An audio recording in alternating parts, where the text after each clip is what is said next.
Olá, estamos iniciando mais um programa da Fentech Brasil. Hoje nós temos a satisfação de estar recebendo em nossos estúdios o professor Tom Coelho, educador e conferencista em gestão de pessoas e negócios. Artigos publicados em dezenas de países abordam assuntos bastante diversificados: educação, sociedade, política, meio ambiente, etc. Hoje nós vamos conversar aqui sobre empreendedorismo. Né? E mais um primeiro momento, gostamos aí de sua apresentação. Bom, quero inicialmente agradecer pelo convite, a oportunidade de estar aqui com vocês. Vai ser uma honra nós conversarmos sobre esse tema, que é um entre vários que podemos futuramente voltar a abordar. Muito bem. Você sabe que nós falamos aqui para a sociedade de modo geral, mas especificamente para os técnicos que nós representamos através das nossas entidades. E os técnicos, com a formação que eles têm, então eles podem ser um empreendedor, não é? Mas a tua orientação nesse sentido, com certeza, vai ser muito oportuna. E eu começaria com uma pergunta, dizendo: todos podem ser um empreendedor? Olha, Wilson, a rigor, qualquer pessoa pode ser um empreendedor. Como, por exemplo, qualquer pessoa pode ser um líder. Tudo a gente aprende na vida. Mas há algumas pessoas que não estão vocacionadas para serem líderes, para serem empreendedoras. Vou pegar um exemplo clássico. Às vezes é muito comum você ter um profissional dentro da sua empresa que vem atuando muito bem e você resolve promovê-lo, ele sobe um degrau, dois, e em um determinado momento você coloca ele num cargo de liderança maior. E o sujeito simplesmente começa a não trazer mais o resultado que trazia antes. Aliás, eu já presenciei situações em que esta pessoa foi até o seu diretor e disse: escuta, me coloca de volta onde eu estava, porque eu não estou confortável aqui. Uhum. Então, é porque é uma pessoa que ela se dava muito bem, talvez ali como um coordenador de uma equipe, junto daquele grupo de trabalho, mas como um líder maior, ele não está vocacionado para aquilo, ele não se sente bem fazendo aquilo. Então, o empreendedor é a mesma coisa.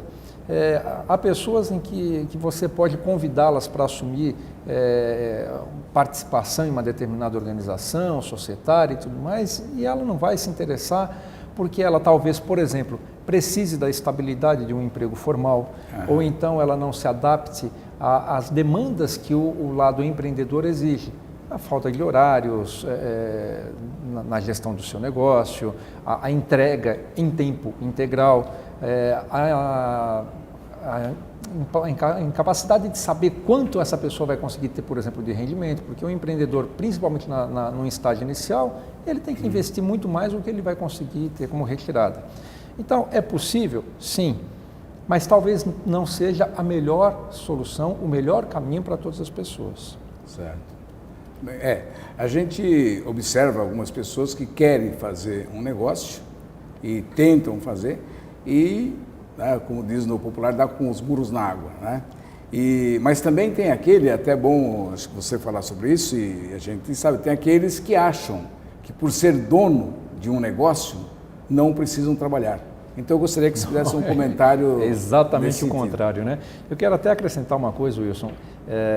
A verdade é que o empreendedorismo ele tem que ser cada vez mais estimulado porque o mundo mudou demais.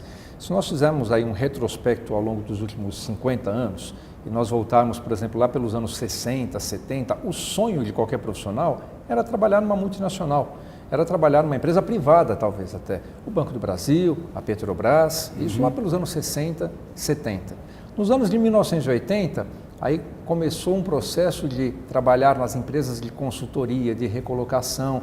Foi uma época em que as organizações, principalmente as empresas multinacionais, bancos inclusive, iam até as universidades para recrutar os jovens ali, no celeiro, onde eles ainda estavam por se formar. Aí nós viramos o século e nos anos 2000, já não bastava isso. Então você tinha que fazer um MBA, uma pós-graduação, para conseguir ter uma qualificação melhor. Aliás, nos anos 2000, e você que me ouve talvez tenha passado por isso, ter uma pós-graduação era garantia de emprego e garantia de um salário, de uma remuneração muito maior. E hoje? Hoje não é mais. Hoje é só o ticket para você entrar no jogo. Certo. Hoje as pessoas buscam uma qualificação maior, mas isso não lhes garante que elas vão conseguir colocação no mercado de trabalho. E é por isso que o empreendedorismo começou a ganhar cada vez mais força, porque os empregos formais, como eram no passado, já não existem. Aliás, estatisticamente, as grandes empresas são as que menos empregam. Na verdade, elas têm demitido mais do que contratado. Até porque, se nós pegarmos a realidade do Brasil, no Brasil nós temos 98% das empresas são de micro e pequeno porte. Então é por isso que o empreendedorismo tem sido tão difundido, tão estimulado, tá certo? Agora, não é para todo mundo. Agora, você resolveu optar por esse caminho, pelo caminho do empreendedorismo, você vai ter que tomar alguns cuidados. Primeiro que você tem que saber gerir negócio e gerir pessoas. Significa gerir o negócio.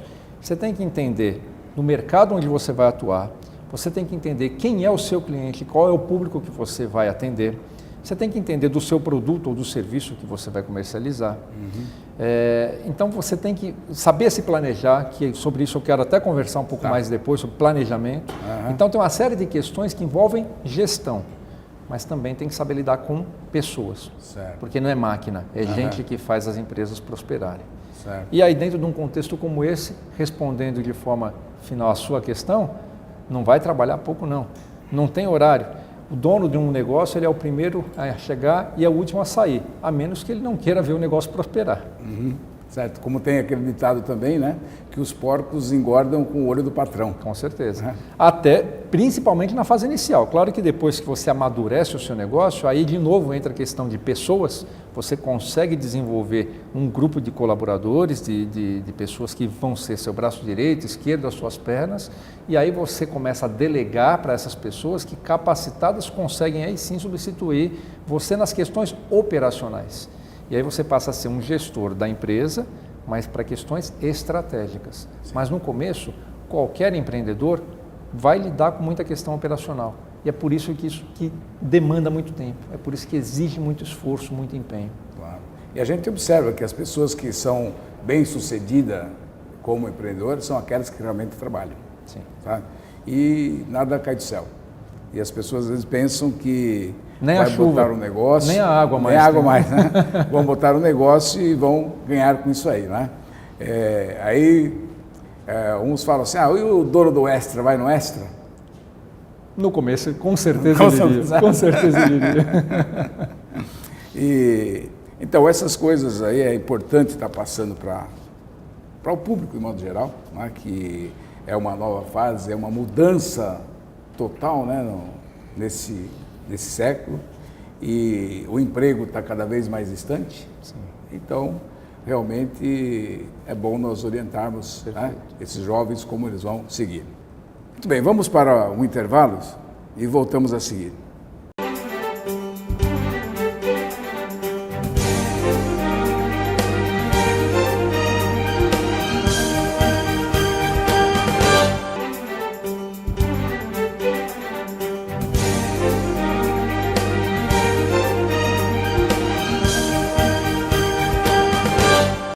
Olá, estamos de volta entrevistando o professor Tom Coelho.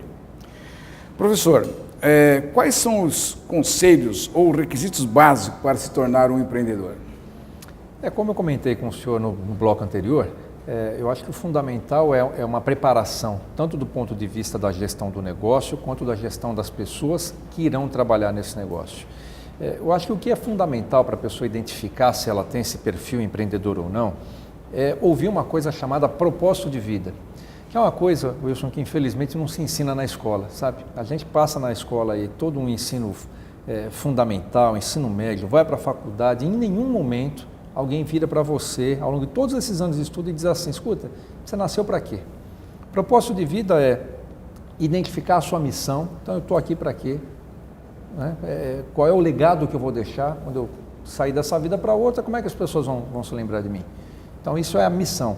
A visão, que é a projeção de onde você quer estar no futuro, enxergar não é um ano à frente, não. 5, 10, 15, 25 anos. E os valores que acabam permeando a sua estrada e ajudando você a tomar as decisões, principalmente nos momentos em que você é, de fato, questionado. Esse tripé, missão, visão, valores, né? Legado, o sonho que você postula lá à frente e os valores que foram fundamentados pelos seus pais e que são sempre eles depois complementados pela sociedade, pelos ambientes pelos quais você circula, as pessoas com as quais você se relaciona. Isso é que determina qual é o seu caminho, qual é o propósito de vida. Isso é uma coisa tão significativa. Eu quero contar uma história pessoal para você, Wilson. Olha, eu, quando jovem, eu achei que eu ia ser engenheiro, queria fazer engenharia. Aí prestei concurso para a escola técnica, depois eu pensava em fazer uma faculdade de engenharia, mas aí eu mudei de escola e comecei a ter aula com professores da área de humanas, história, geografia, língua portuguesa e tudo mais, e eu comecei a me identificar com aquilo. Eu cheguei a passar no concurso lá para a escola técnica, mas falei, não quero mais, agora eu quero ir para outra área.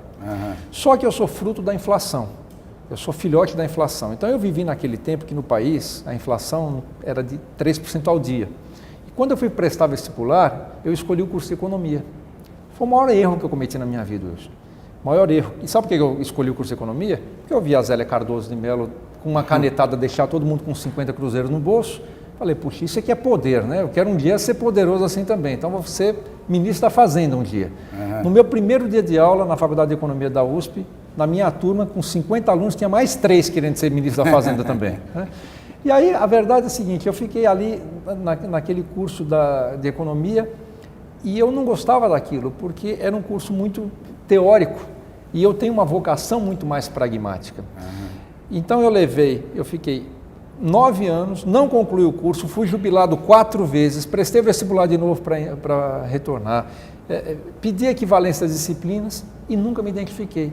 Eu fui me identificar depois em comunicação social fazendo marketing. Então, o que é que eu quero dizer com isso? Que você precisa entender qual é a sua identidade, qual é a sua identificação. Tem muita gente que segue uma carreira por influência dos pais, ou porque o pai ou a mãe disse, não, faça isso, ou então porque o pai ou a mãe seguem aquela profissão e acham que tem que fazer a mesma coisa.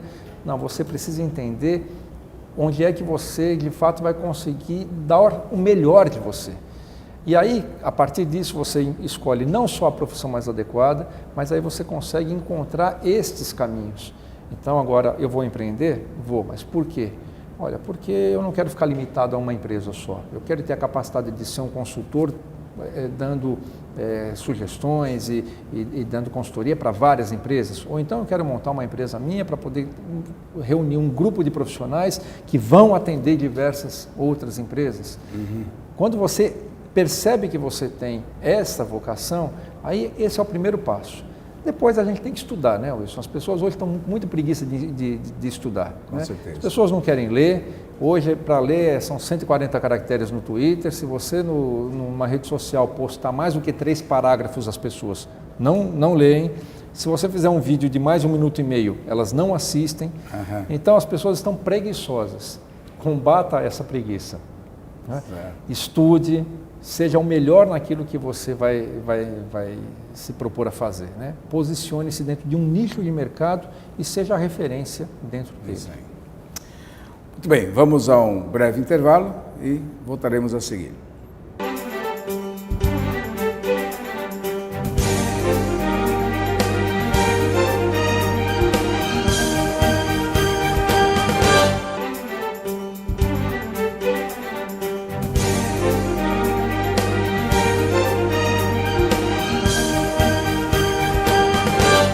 Retornamos com a entrevista com o professor Tom Coelho.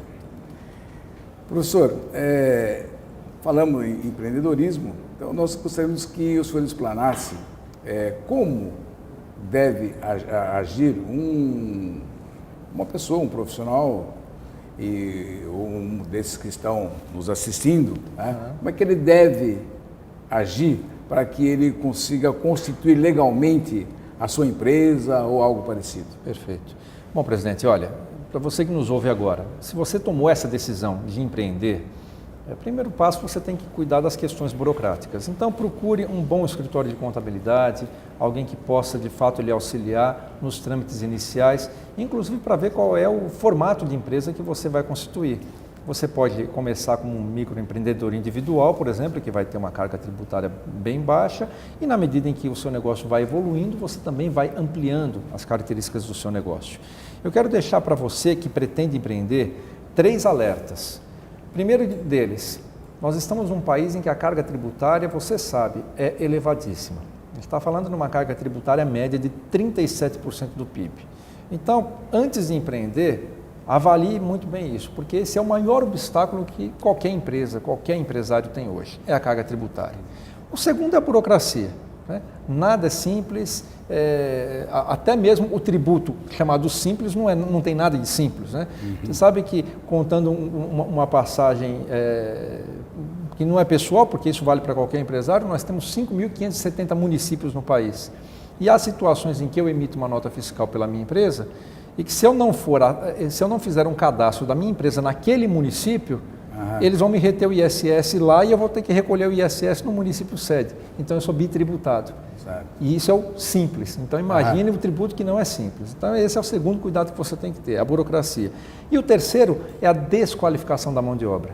Porque infelizmente, Wilson, se você que nos ouve vai trabalhar sozinho, muito bem, a qualificação é sua. Mas claro, para que você possa expandir, você vai ter que contratar pessoas. E hoje está muito difícil, porque a mão de obra de hoje que chega ao mercado, ela é desqualificada, porque o nosso país fez uma opção não pela qualidade do ensino, mas pela quantidade. Então nós vamos, a médio prazo, extinguir o analfabetismo formal, só que o analfabetismo funcional, ele se está crescendo de forma exponencial. Então você vai ter dificuldades para compor uma mão de obra que de fato possa ajudá-lo a impulsionar o seu negócio. É importante falar dessa carga tributária, porque o que nós observamos até no nosso meio, algumas empresas que incentivam o empregado a ser uma pessoa jurídica. Perfeito. E vir trabalhar na empresa. E então ele fica todo entusiasmado, sabe? Olha, me convidou, eu vou ter meu negócio próprio, tá? E vou ganhar X. Só que ele esquece que ele, como empregado, ele tinha férias, ele tinha 13º, então ele pode no primeiro momento achar que ele está ganhando, vai ganhar muito bem, mas no decorrer do período ele vai observar. Eu gostaria que você fizesse um comentário em cima disso aí, que tem muitas pessoas que fazem esse tipo de negócio incentivada pela própria empresa, inclusive. Bom, se essa for uma imposição da empresa, vai ter que se ajustar, né? Porque às vezes pode não ser uma imposição, pode ser uma sugestão. Né? Olha, doutor Wilson, eu gostaria de abrir a sua própria empresa e aí eu vou aumentar o seu salário. Claro, por quê? Porque não tem todo o encargo trabalhista, né? E aí isso está sendo uma sugestão. Nesse caso, cabe a você analisar se será proveitoso para você, em função disso que o senhor acabou de colocar. Né? Quais são os ônus que você terá ao abrir a empresa, depois você tem a contabilidade dessa empresa, você tem a tributação em cima da nota que será emitida para receber os seus proventos, então tem que fazer a conta. Né? Esse é a grande dica. Exatamente. E também, não só o cara que vai ter um empregado, o empreendedor que vai ter um empregado, não é só esses 37% que você mencionou de carga tributária. Sim. O empregado tem um custo bem maior, praticamente o dobro do que ele recebe. Né? Perfeito. Então, acho que também seria bom dar uma orientação nesse sentido. À medida em que o seu negócio for evoluindo e você contratar mais pessoas, então lembre-se que não é só o salário nominal, você tem o salário nominal, você tem férias, 13º, fundo de garantia, o INSS, despesa com vale transporte, vale alimentação, vai ter que pagar um plano de saúde, por aí vai. Quer dizer, é o número que o senhor colocou, que é um número base que se usa no Brasil para arredondar as contas. Para cada R$1.000 de salário, você tem 2.000 de encargo, na verdade, em relação àquele profissional. Então, esteja atento também com relação a isso. Muito bem. Como nós somos enquadrados, né, como profissionais liberais. Então, o profissional liberal tem uma autonomia para exercer a sua atividade profissional. Então, como é que o senhor vê os técnicos como empreendedor? Olha, eu acho que os técnicos, eles já reúnem uma boa parte da qualificação para empreender, que é aquela questão da gestão. Porque uma das coisas mais importantes na gestão é planejamento. E a nossa cultura não é uma cultura de planejamento. É só olhar o que está acontecendo em relação à crise hídrica, ou voltando um pouquinho mais um tempo, que foi a Copa do Mundo.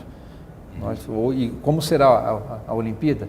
Nós não temos uma cultura de planejamento. E o técnico ele já tem mais uma vocação de fato lidar com números, com dados, etc. Então eu acho que você já deu um passo adiante.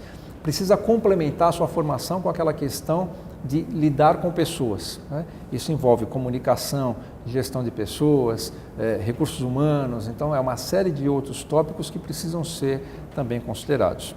Agora, presidente, eu queria aproveitar para deixar um ganchinho para a colega que nos ouve, que nos assiste agora, e que diz assim, olha, tá bom, esse papo até está interessante, mas eu não quero empreender não, eu estou bem onde eu estou, eu gosto, eu quero continuar com a carteira assinada. Então eu quero dizer uma coisa para você, existe um conceito chamado de intraempreendedorismo. O que é o intraempreendedor? É aquela pessoa que não importa onde ela trabalhe, ela tem uma cultura de dono. Então, aí onde você está hoje, registrado, trabalhando, e você gosta do trabalho que você faz, você não tem a intenção de empreender num negócio próprio, então, onde você estiver, haja como se você fosse o dono daquela empresa. Isso significa você perseguir qualidade a todo instante e significa buscar a redução de custo, porque custo é igual a unha, cresce o tempo todo, sabe? Então, procure reduzir custos e ter efetividade, fazer sempre as coisas com a máxima qualidade possível, né? Não é só fazer a coisa certa, mas é fazer certo as coisas. Muito bem. Professor, o senhor faz palestras, cursos em diversas áreas, inclusive no empreendedorismo. Sim. Nós abrimos um espaço aqui para o senhor falar um pouco da sua atividade e no que o senhor pode estar colaborando com a nossa entidade para levar isso para os nossos associados. Tá bem, eu agradeço. Eu dividi a minha atuação profissional exatamente nessas duas grandes áreas, a gestão de negócios e de pessoas. Gestão de negócios é o empreendedorismo, o marketing, porque marketing não é coisa de uma pessoa não, ou de um departamento. Marketing é tudo que a gente faz ou deixa de fazer. Em qualquer organização, todos têm uma função voltada ao marketing, porque é a imagem da empresa, né? E planejamento estratégico que lida exatamente com a questão de você projetar o futuro. Na parte de gestão de pessoas, eu lido com qualidade de vida, que eu tenho um conceito chamado de 7 vidas, sobre o qual um dia terei muito prazer em nós conversarmos aqui, vai falar sobre qualidade de vida de cada uma das pessoas, e segurança no trabalho, porque eu fiz um mestrado nessa área e é uma área que eu tenho lidado bastante nas CIPATs das empresas, com o foco no comportamento seguro, buscar o zero acidente. Não sei se você sabe, presidente, mas 40 mil pessoas morrem por ano no nosso país em acidentes de trânsito. E isso são os dados oficiais, as estatísticas que chegam a apontar até 63 mil mortes. Então a questão da segurança, isso eu falei segurança no trânsito, imagina a segurança no lar, né? Crianças que se acidentam, idosos que se acidentam, por uma falta de cultura, porque isso também não se ensina na escola. Nós não temos uma cultura voltada à segurança. Certo. Né? Então são esses dois grandes temas. Né? Aí pra... 7 vidas, só para você que ficou curioso, significa o seguinte: entender que você tem que cuidar da sua vida, da sua saúde, da sua vida pessoal, profissional, cultural, social, material e espiritual. Não é só vida pessoal e profissional. Você tem 7 vidas dentro de você que você tem que cuidar. E esse é o nosso desafio, conseguir conciliar essas 7 dimensões. Bem, o senhor também é autor de alguns livros. Eu tenho 8 livros publicados, né? Um deles é exatamente 7 vidas, o mais recente chama-se Somos Maus Amantes.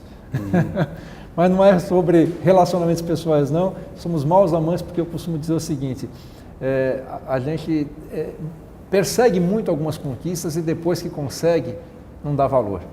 Isso é o mau amante. O mau amante é aquele que lutou para entrar numa empresa. Depois que ele está lá, ele se acomoda, ele não dá mais o melhor de si. O mau amante é aquele que luta para conquistar o coração da pessoa amada e depois que casa, não cuida mais. Então nós precisamos tomar esse cuidado, nos tornarmos bons amantes, né? Sempre resgatar o início, fazer com o mesmo entusiasmo, a mesma intensidade, aquilo que a gente faz no início. Muito bem, professor. Para a pessoa descobrir a sua vocação, a real vocação, para que ele toque o negócio, como é que ele vai procurar isso? Como é que... Olha, presidente, nós temos hoje uma série de instrumentos chamados de instrumentos de assessment. Isso na verdade, são questionários eletrônicos, você não tem que ir até uma empresa nem nada, você faz isso pela internet. Responde uma série de perguntas e essas perguntas vão avaliar a sua personalidade, os seus motivadores e as suas competências. Então isso dá um horizonte. A pessoa, quando ela faz um instrumento como esse e ela começa a se descobrir, aí ela consegue com mais facilidade encontrar essa vocação. Porque nosso tempo está curto, mas eu quero deixar uma última mensagem para você. A gente tem um mau hábito de achar que a gente tem que ser bom em tudo. Porque na escola ensinaram a gente assim, você tem que ser bom em tudo, tem que tirar nota boa em tudo. E nós não somos bons em tudo. Você tem que descobrir no que é que você é bom. Se você é um bom cinegrafista, você pode não ser um bom redator. Então, você não adianta ficar brigando em ser um bom redator. Seja o melhor cinegrafista naquilo que você faz. Então, se você é um bom técnico numa determinada área, você não tem que ser bom em tudo. Escolha, descubra qual é a sua grande competência, onde estão os seus pontos fortes. E aí, trabalhe para ser ainda melhor naquilo. Muito bem, professor. Eu acho que é esclarecedora essa tua fala para o nosso público, é bastante importante essa tua participação no Fentech Brasil e nós queremos agradecer. Agradeço. Tá? Agradecer a sua participação nesse nosso programa e contamos com o senhor aí em próximas... Com certeza. E estamos abertos. Se o senhor tiver alguma sugestão também para o nosso programa... Estou à disposição e vou deixar meu e-mail depois, se for possível colocar, para que vocês me escrevam, fiquem à vontade. Tem alguma dúvida, gostaria de trocar ideias, eu estou à sua disposição. Respondo todos os e-mails que me chegam. Se eu não responder, é porque cai em spam. Aí você manda de novo. Ok, muito obrigado. Tá bom, presidente? Eu que agradeço.